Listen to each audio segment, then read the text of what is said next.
Ketika kalian mendengar kata bajak laut, pasti yang terbesit di pikiran kalian itu adalah sosok yang bermata satu dan tangannya buntung, kemudian diganti dengan besi atau sebuah benda yang berbentuk seperti kail pancing. Nah, siapa sih sosok ini sebenarnya?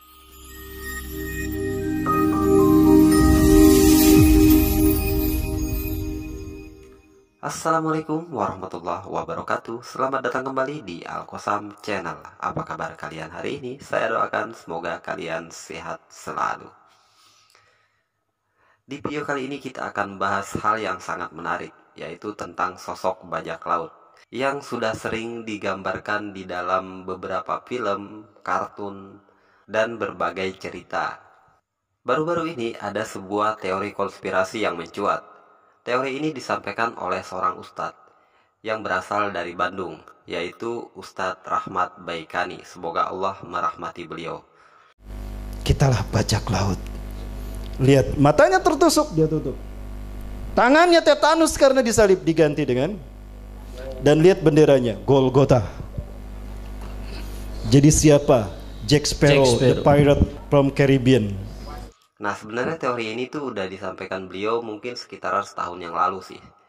Namun teori ini kurang populer karena ya beliau menyampaikannya di tempat beliau berdakwah atau di tempat beliau menyampaikan ceramahnya. Namun menurut beliau, teori ini nggak ngasal karena beliau itu udah melakukan penelitian dari berbagai kitab yang beliau pelajari. Penasaran bagaimana teorinya dan alur ceritanya tentang sosok bajak laut?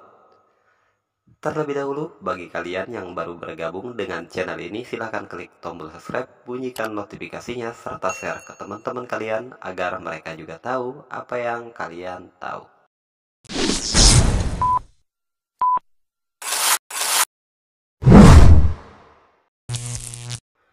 Percayakah kalian bahwa bajak laut itu adalah Dajjal? Wow, mungkin kalian langsung kaget. Hah? Dajjal? Ya, kalian tidak salah dengar, Dajjal.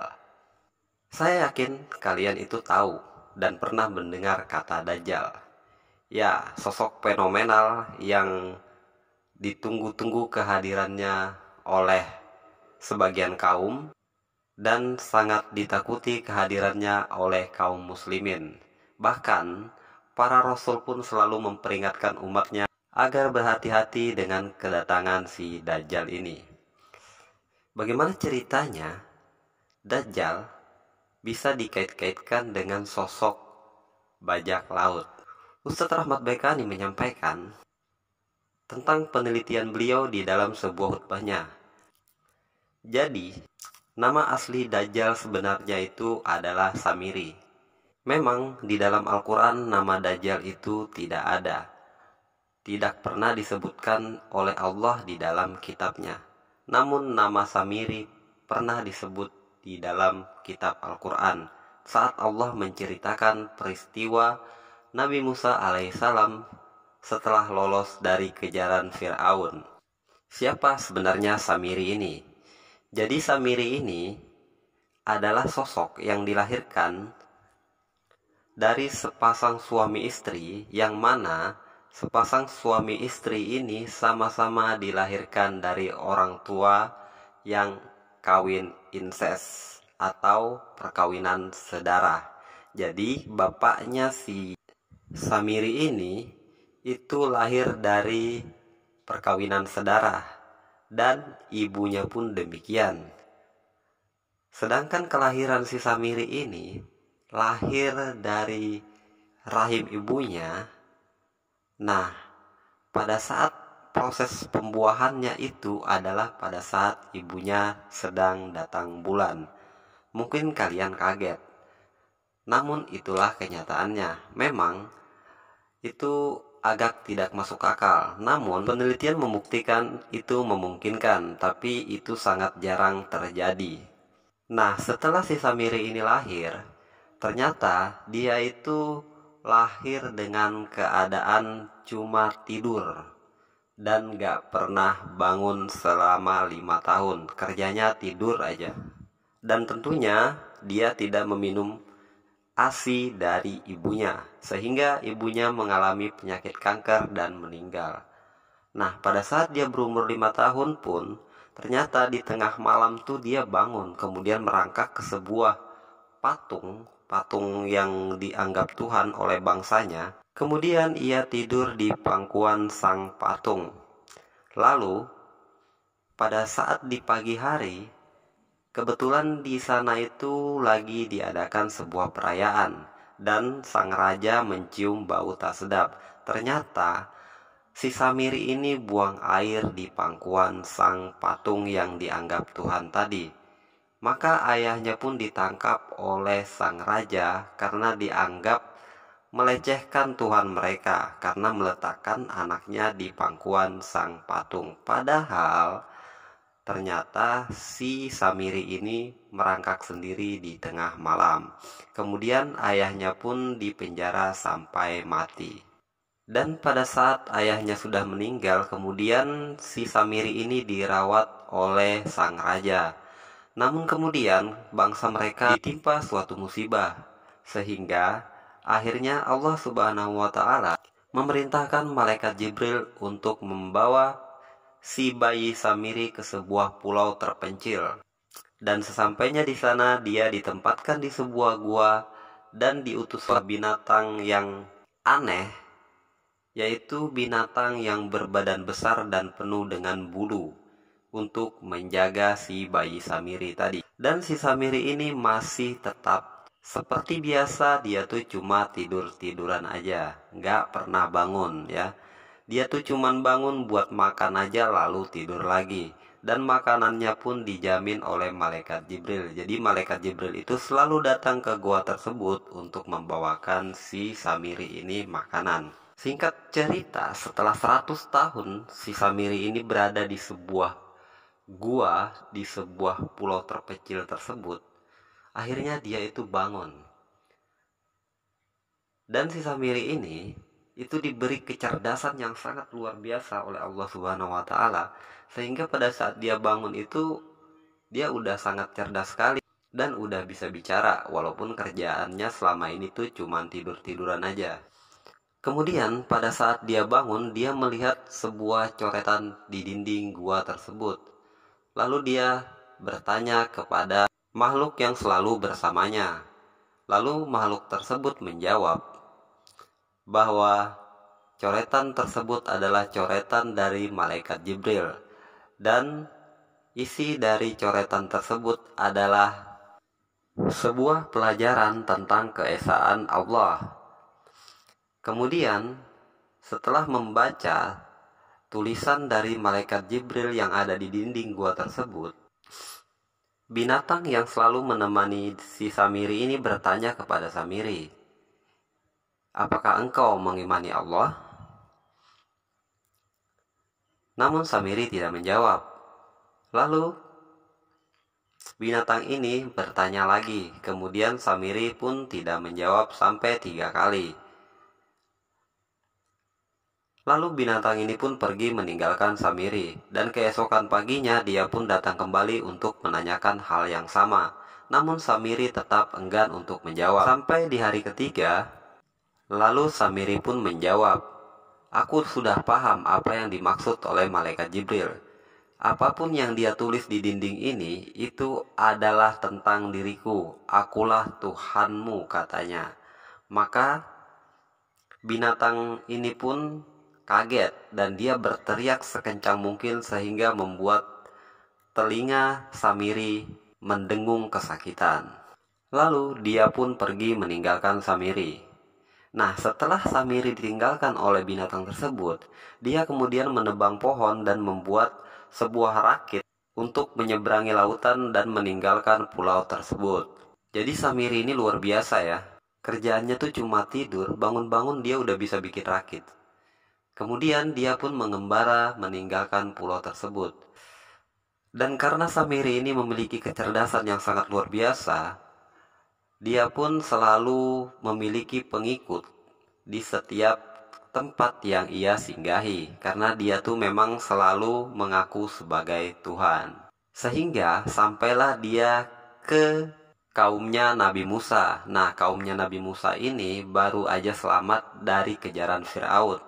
Dan inilah yang diceritakan Allah di dalam Al-Quran, yaitu pada saat Nabi Musa pergi ke Gunung Tursina untuk menerima 10 wahyu pertama. Dan pada saat itu, umatnya Nabi Musa dititipkan kepada Nabi Harun. Dan kemudian Samiri pun menyusup ke kaum tersebut dan mempengaruhi kaum tersebut dengan mengatakan bahwa Nabi Musa telah mengkhianati mereka dan sudah pergi meninggalkan mereka. Jangankan mereka, yang hanya umatnya, Nabi Harun saja ditinggalkan. Yang mana Nabi Harun ini masih saudara dari Nabi Musa.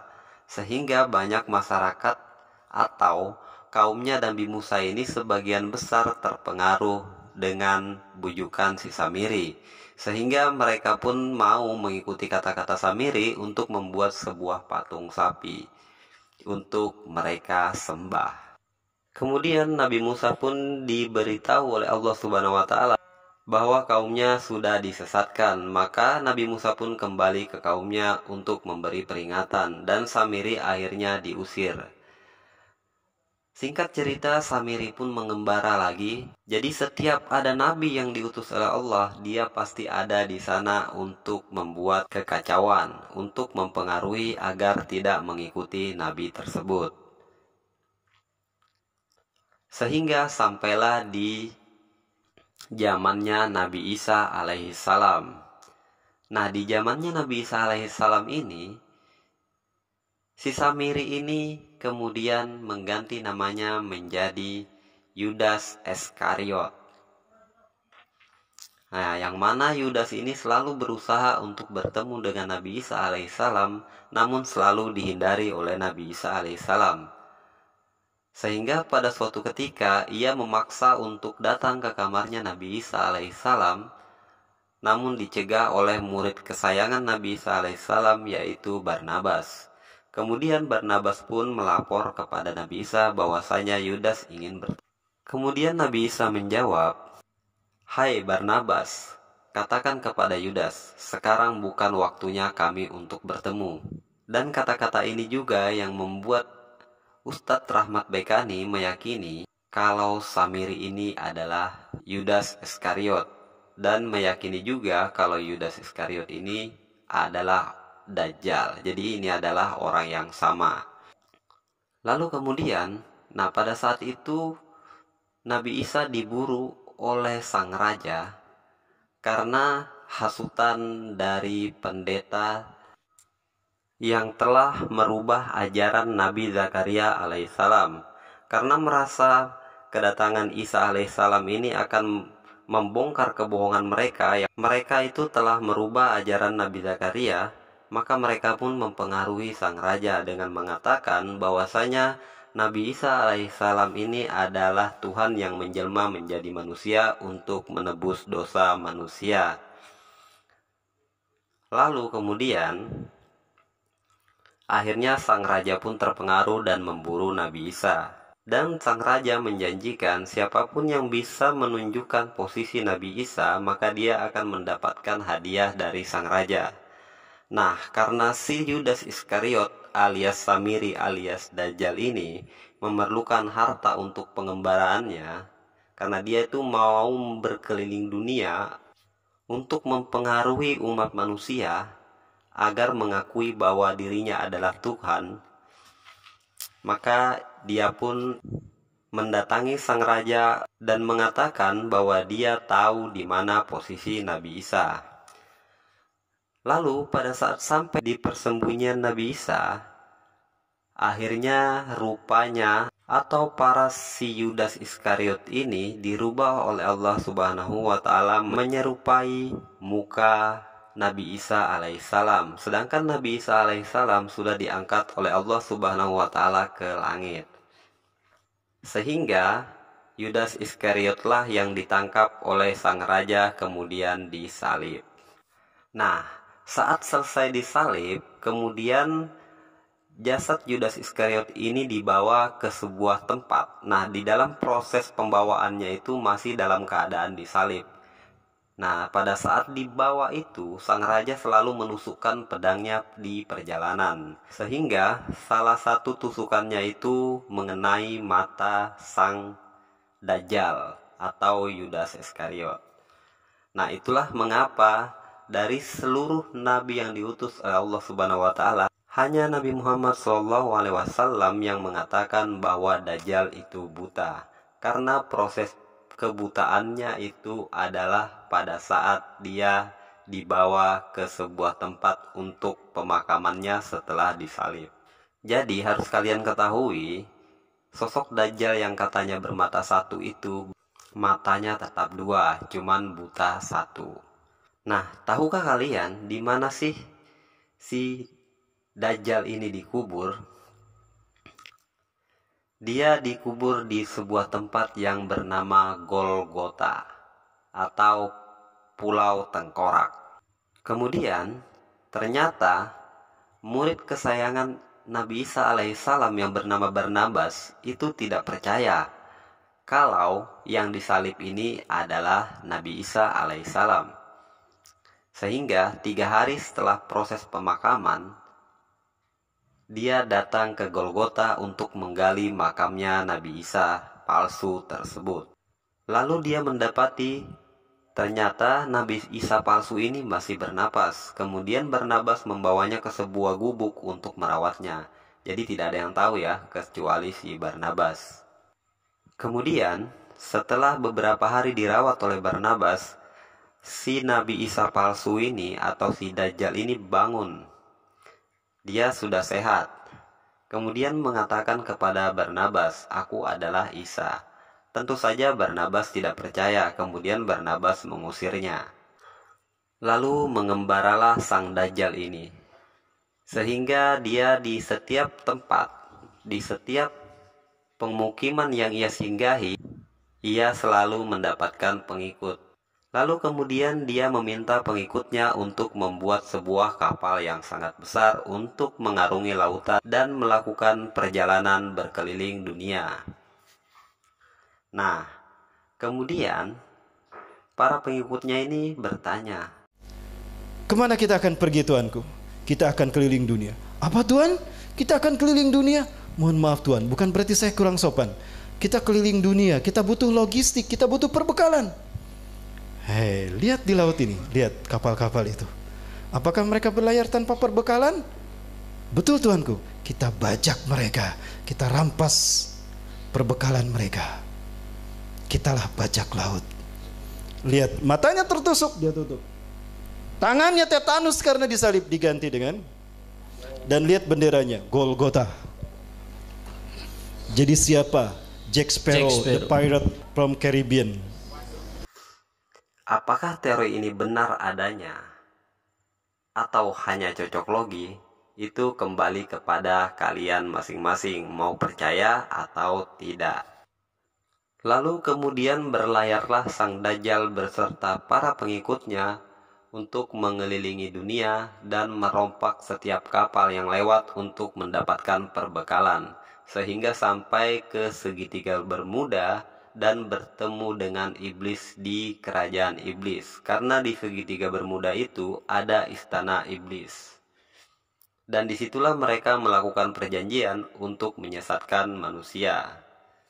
Nah, inilah teori konspirasi yang pernah disampaikan oleh Ustadz Rahmat Baikani setahun yang lalu. Dan beliau mengatakan ini bukan sekedar cerita, karena ini sudah beliau teliti selama bertahun-tahun dengan menggunakan berbagai kitab referensi. Bagaimana menurut kalian? Apakah ada tambahan? Atau kalian tidak terima dengan teori ini? Silahkan tuliskan pendapat kalian di kolom komentar. Sampai jumpa lagi di konten selanjutnya. Terima kasih udah nonton sampai habis. Jangan lupa tekan tombol like jika kalian suka dengan video ini. Saya akhiri. Assalamualaikum warahmatullahi wabarakatuh. And see ya.